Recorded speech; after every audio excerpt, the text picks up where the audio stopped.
Welcome to Telangana rising news. స్థానిక సంస్థల ఎన్నికల్లో పోటీ చేసేందుకు ఇద్దరు పిల్లలకు మించి సంతానం ఉన్నవారు అనర్హులనే నిబంధనను రాష్ట్ర ప్రభుత్వం ఎత్తివేసింది. అలాగే బీసీలకు 42% రిజర్వేషన్ల అంశంపై స్థానిక ఎన్నికల్లోనూ ముందుకెళ్లనుంది.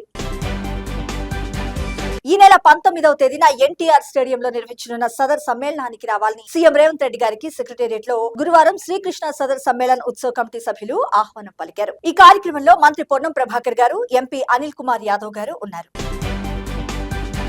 సచివాలయంలో Telangana state police complaints authority website లోగోను సీఎం రేవంత్ రెడ్డి గారు ఆవిష్కరించారు.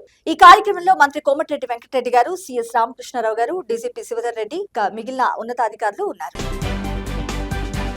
అమెరికా ప్రెసిడెంట్ డొనాల్డ్ ట్రంప్ ను చూసి ప్రధాని నరేంద్ర మోడీ భయపడ్డారని కాంగ్రెస్ పార్టీ అగ్రనేత గౌరవశ్రీ రాహుల్ గాంధీ గారు నిప్పులు చెరిగారు. మన దేశ విదేశాంగ విధానాన్ని నిర్ణయించే అవకాశాన్ని అమెరికాకు వదిలేశారని ఆరోపించారు.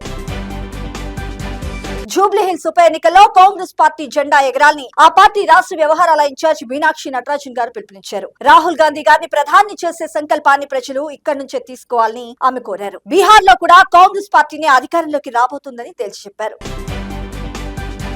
స్థానిక ఎన్నికల్లో బీసీలకు 42% రిజర్వేషన్ అన్నది కాంగ్రెస్ పార్టీ వాగ్దానమని, దానికి కట్టుబడి ఉన్నామని TPCC chief MLC Mahesh Kumar Goud గారు స్పష్టం చేశారు. బీసీ రిజర్వేషన్ల విషయంలో వెనుకడుగు వేసే ప్రసక్తే లేదని ఆయన స్పష్టం చేశారు. హైకోర్టులో మరొకసారి బలమైన వాదనలు వినిపిస్తామని, బీసీ రిజర్వేషన్లు తప్పకుండా సాధిస్తామనే నమ్మకం తమకుందని పేర్కొన్నారు.